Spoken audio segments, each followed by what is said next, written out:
got some free agency buzz out there as we inch our way closer to the start of it, with legal tampering beginning on March 10th and then the new league year starting on March 12th. But I woke up this morning to a notification that the Chargers could be moving on from one of their star players, and my first thought before I even got out of bed was, ooh, I know what I'm talking about on Falcons today. So we're going to dive into that and some more. But I was looking at the analytics because I'm a bit of a junkie for YouTube analytics. It's my job after all. And we are losing this month in subscribers to Saints now. So let's make up some ground. Scroll on down if you hate the Aints. Click that sub button if you have not already. And if you're already subscribed, like the video, turn on notifications, comment, all that good stuff to support the channel. But I want to discuss two players in particular that have been in the news over the last 48 hours that could be of interest to Terry Fontenot and the Falcons. The first one is Chargers edge rusher Joey Bosa. And we're kind of having like I won't say a Mandela effect right now, but it's just deja vu because we were discussing this same topic-ish last year when the Chargers were faced with, you've got two aging edge rushers who are very expensive. What do you want to do with them? And they found a way to keep both Bosa and Khalil Mack. Mack's a free agent. Does not appear he's coming back to LA. And it also does not appear that Joey Bosa will be returning to the Chargers as well. An ESPN article this morning talked about 32 cut candidates / salary cap moves for the NFL across all teams. And for the Chargers, they led off with, there is a very good outcome possibility of Bosa being released by LA and moving on after almost a decade there, I believe. Big reason why is he's got a $36.4 million cap hit. There's just no world where he stays on the books for $36.4 million. He's also due $25.3 million in cash, none of which is guaranteed, including a bonus that comes his way if he's on the roster after a few days or weeks into March. So I don't see the Chargers holding on to him for $25.3 million in cash to write as a check, nor are they going to have a $36.4 million cap hit for a guy coming off 5 sacks. And unfortunately, yet again, Bosa, well, this year was an improvement from the two previous years. He still battles injuries, and the lack of availability is going to be one of the greatest what-ifs for Joey Bosa. You can look at his numbers over the past 4 seasons. He's basically only played one healthy season, 2021, and when he was healthy, unbelievably productive. 10.5 sacks, 7 forced fumbles. But over the last couple of years, he's missed about 50% of the games. I don't think Joey Bosa, knowing him, would appreciate this little nickname, but I'm willing to take a chance on Injury Joe. You are the worst team, in my opinion, at pass rush in the NFL, the Atlanta Falcons.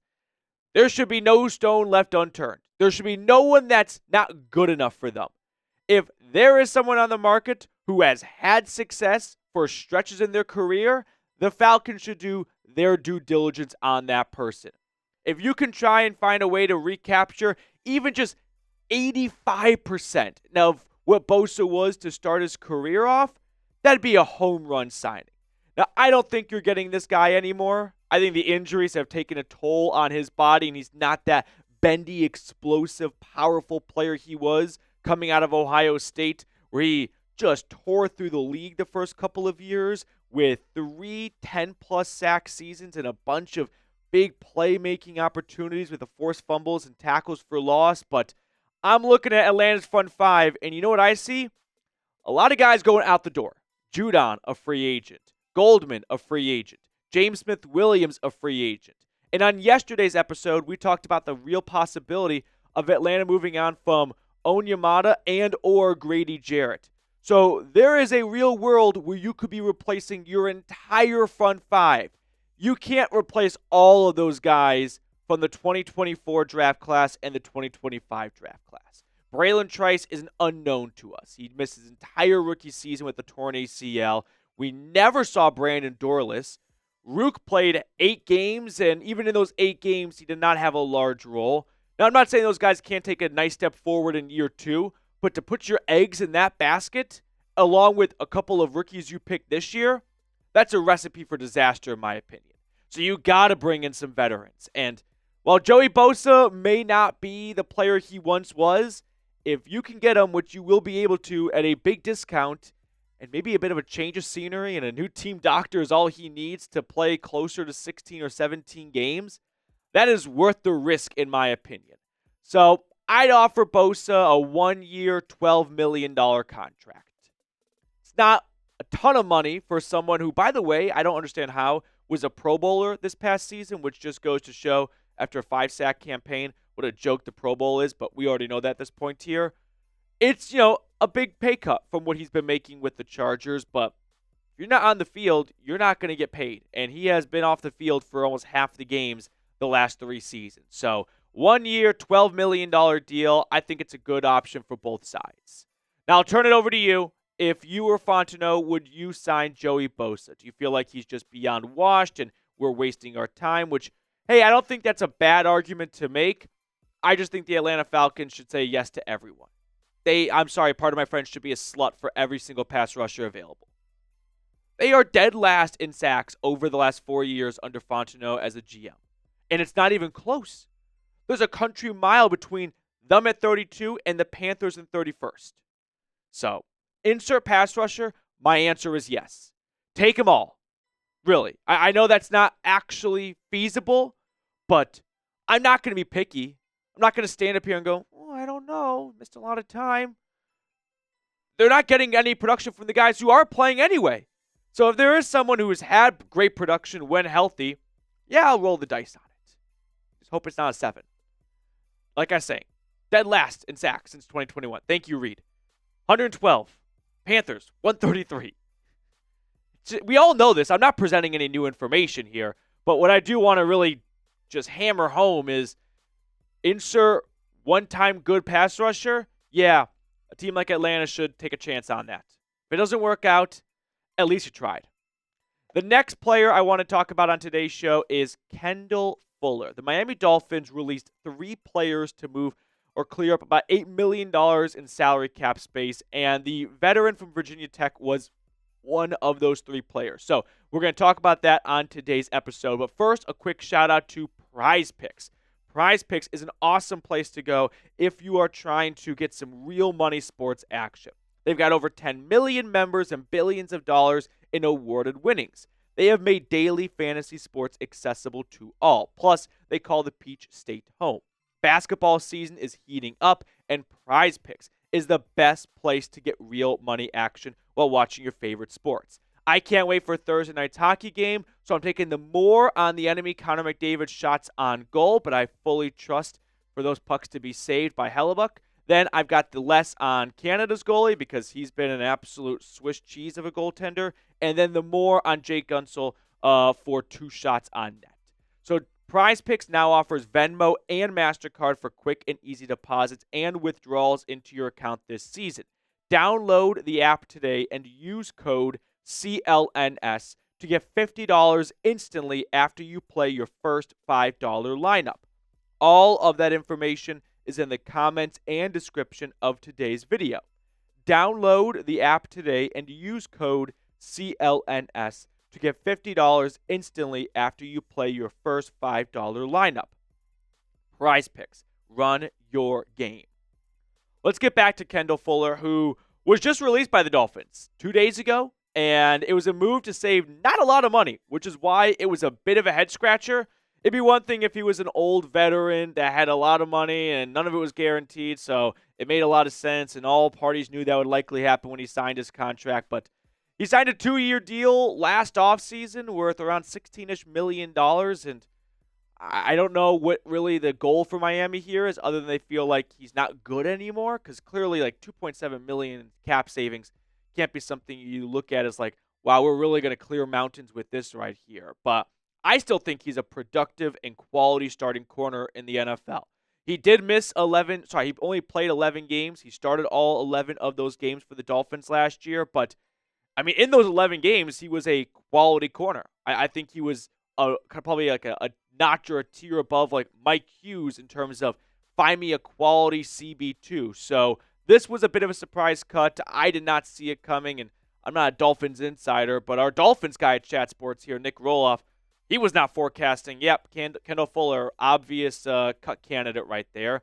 But like I was saying, and sure, only 11 games last year, which best abilities availability. He had 7 pass breakups. Season before that with the Commies, 9 pass breakups, 2 interceptions. He's been an explosive playmaker at corner. He's got 5 seasons with 2 or more interceptions, and there's a good chance Atlanta moves on from 2/3 of their cornerback room here. Mike Hughes, D. Alford, both free agents, and Hughes played good to start the year. Alford did not play well to end the season. So we'll see what they do here. I have a feeling like one of these two guys is coming back, but maybe they decide we're going to go a different direction altogether because the secondary wasn't all that good outside of Terrell and Bates. I thought Hughes, like I said, did play some quality football for Atlanta. Again, once, especially early on in the season, but I don't believe he'll be a sorely missed player, right? No interceptions, 6 pass breakups. He got the job done for you. You got what you paid for when it comes to Mike Hughes. You didn't pay top dollar, and you didn't get top dollar play from him. But what you got was reliable starting cornerback play for a lot of the season. So Kendall Fuller, I think, could be this year's like Kevin King, Antonio Hamilton type signing. Remember last year, Atlanta added those 2 veteran corners. Now, they were cheaper than what Fuller is likely going to sign for. Going off his last contract, now that he's a year older and a little bit more injury history to his name, I could see him signing a 1-year, $5 million contract. That's probably on the higher end. Maybe it's closer to like 3.5, something in that neighborhood, but now we're kind of splitting hairs. This is just a rough idea, and I'd be on board with it. I think Fuller is still a quality player. I still think he can play and start in this league. Also, just by the way, side tangent here, incredible lineage. The Fuller brothers, I don't think get enough credit, or they don't come up enough when we talk about like brother duos or tandems in the NFL. Kyle Fuller, an All-Pro. Kendall Fuller, a Super Bowl champion. And they had 2 other brothers that started and played in the NFL as well. So 4 Fullers in the NFL. That's quite the pipeline from their household. Another player that Miami released that maybe I don't think Atlanta would have major interest in, but Raheem Mostert. This is only if they decide, and this is probably reaching and grasping at straws here. For whatever reason, they're like, hey, we got to trade Algier away because we're super short on draft capital, and we're ready to go full tilt Bijan, which I think they should continue to keep a nice balance of Bijan and Algier because it works well. But if they did reach that conclusion where someone made him an offer they can't refuse, maybe Mostert's a guy they bring in to be the Algier replacement, and not necessarily for cheaper, but they get a draft pick out of Algier and they pay both running backs about the same amount. Now, if you had to pick one player to sign, which one would it be? Bosa or Fuller? I'd lean towards Bosa. I just think the edge rusher position is so much more valuable, and I wouldn't mind double dipping in free agency with Bosa and then in round 1 of the draft with an edge rusher as well. But if I get told they're signing Kendall Fuller on the first day of free agency, I'm going to be pretty upbeat about it altogether. Before we sign off, I want to do a wheel spin. I picked 6 random commenters from our last video, put their names in this wheel, and we're going to spin the wheel and just give 2 claps to whoever it lands on. So, Mr. Bartkus, are we ready to spin that wheel? Let's spin it. Who's it going to be? The LJ looks weird because I was like, what symbol is that for? But Dylan, congratulations. Thank you, Dylan, for watching and commenting on our content, and appreciate your viewership and loyalty to the channel. So everyone watching, 2 claps for Dylan. 1, 2. Enjoy the rest of your Wednesday, and I will see everyone tomorrow for our live show at 5 p.m.